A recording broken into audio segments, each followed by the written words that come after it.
Okay, well, we got to go up and get my daughter's car up in the D.C. area. Okay, well, you guys saw the pictures. My daughter wrecked her car, got T-boned, and the wheel was, hitting the spring on the front wheel. But the car's still got good mileage and it runs good, so I thought I would tackle trying to fix it, or at least get it nice enough to drive again, and maybe we can get a little more money from it. Plus, somebody can benefit that doesn't have a lot of money to have a decent car to drive around in.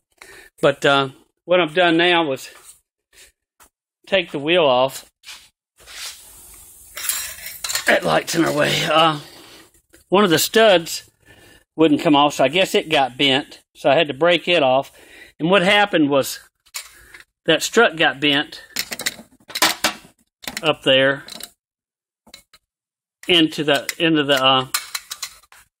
pushed into that frame, right? So the wheel was hitting the spring up here. When you got hit, it pushed that in, and that's just bent in. See right where those two bolts, well, it's one looking bolt there, I can't do it right. You can see the brake line behind it there, but it's bent right there. So we're going to just pull this out for right now so I can drive it around. I'll get us a new strut. And meanwhile, I'm taking this fender off. It had a couple bolts up here under the hood. There's one under here, a couple down on the bottom, and I guess a couple on this bumper, but they've already pulled loose. And I might try to stomp on this and stamp it out, but mostly just get out of the way so I can pull that strut out and look at this door jamb. This door jamb looks like it might be bent in there. Was through this door way up in the air. Can you see that? So I'll eventually have to take off the door too. I might end up having to take the frame shop and let them straighten out this jamb and straighten this jamb out if I can't get it myself. And we'll kick this out back here and put another door on it and maybe another fender if I can get one cheap enough. And we'll just leave it like that, put it on Craigslist for $1,000 or $1,200, something like that, because I think it's only got 140,000 miles. So, and new tires on it. Also, I'll have to get another rim, I think. That's the wheel that come off of it. Let's see. We can see where it bent it a little bit right in here. So I'll probably have to get a new wheel. But see, it's good tires. And now, a piece of junk car to most people, but we'll get it fixed, I think. So this will be a short video on how I got that done the old redneck way. To take off the strut, there's two bolts right here, and they go right in here.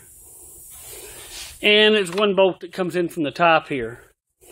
Right here she is.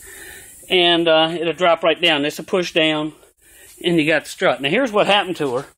When she got hit, it got bent. That's supposed to be straight up and down. Now, temporarily, I was just going to straighten it, try to press it and straighten it here. But all the oil's leaked out of it, so it's really no good. I got to replace it.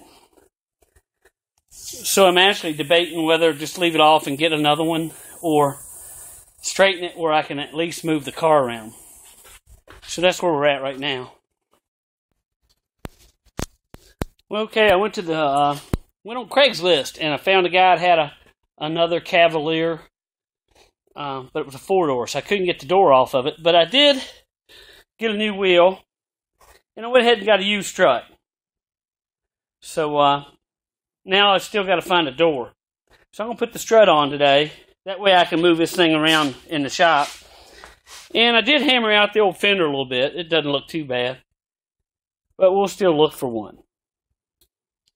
So I'm going to put the strut on and put the tire on that wheel and see if it works. Okay, I'm still working on this strut. It's hot and humid today.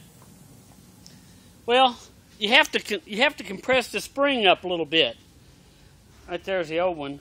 To get it to go up in this boot. Right here it is too. And I couldn't do it by hand. I actually took that boot out and tried to do it by hand, but I could push it down with two hands, but I needed a third hand to put the nut on. So what I went ahead and did was I clamped with these things that strut up like that, so it wouldn't go down, and then put the jack up under here and jacked it up enough to line it up and get my nut on there. So it actually worked out pretty good that way.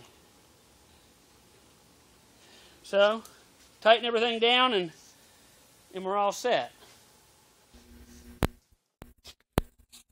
Well, I got the door off the Cavalier. That's where it was bent. I bought a new door, $40. It's got a few issues itself, but I'm thinking I can pop most of that out and at least get it to the door where I can open and shut it. And then I'll try to sell the car. Once I get it where I can open and shut it, I'll sell it. I didn't start taping this till a little bit after I got started, so sorry about that. But I do have some videos earlier on. I'll try to put it all together and make a clip out of it. But as I could tell, the hinge up here looked okay, but this one here has been pushed in. You can kind of tell it should be kind of pretty much flush with this outside. So what I'm going to do is try to rig I'd made this plate in this little spacer here. I'm going to try to rig a puller with some angle iron. I'll weld it up there.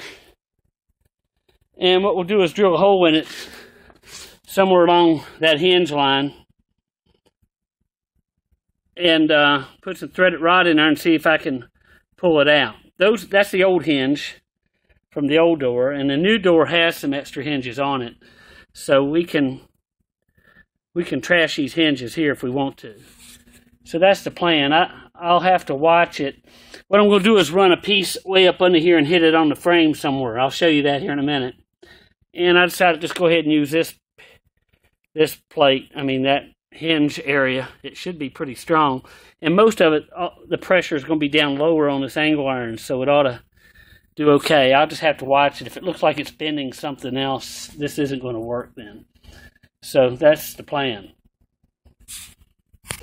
I've got it rigged up, and got my threaded rod in there. Let's see if I can show you what I've done under here. See, I've got the jack holding it up against that frame rail. Can you see it right there?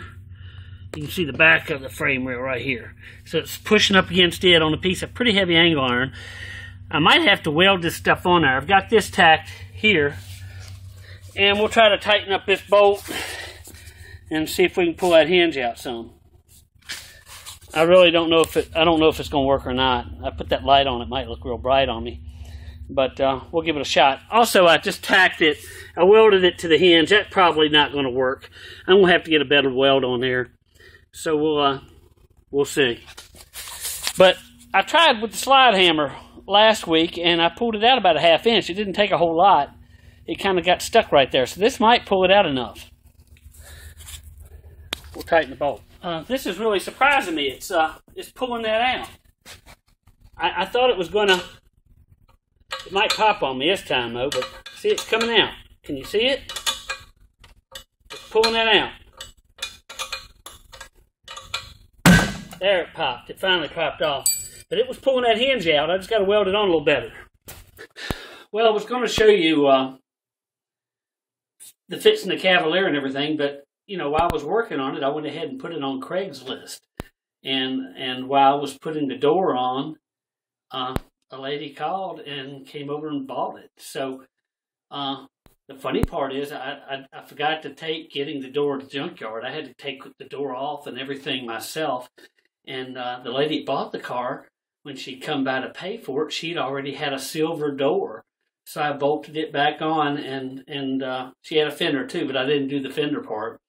And I did get a picture of it before it left. And so that's what's behind me right now. And I'll show you the picture. So that was the Cavalier build. And I guess the hardest part about that was pulling that jam out. And but that worked out real well. I welded that better onto the hinge, that threaded rod, and pulled it on back out where it needed to be. So I hope that helps some of you guys.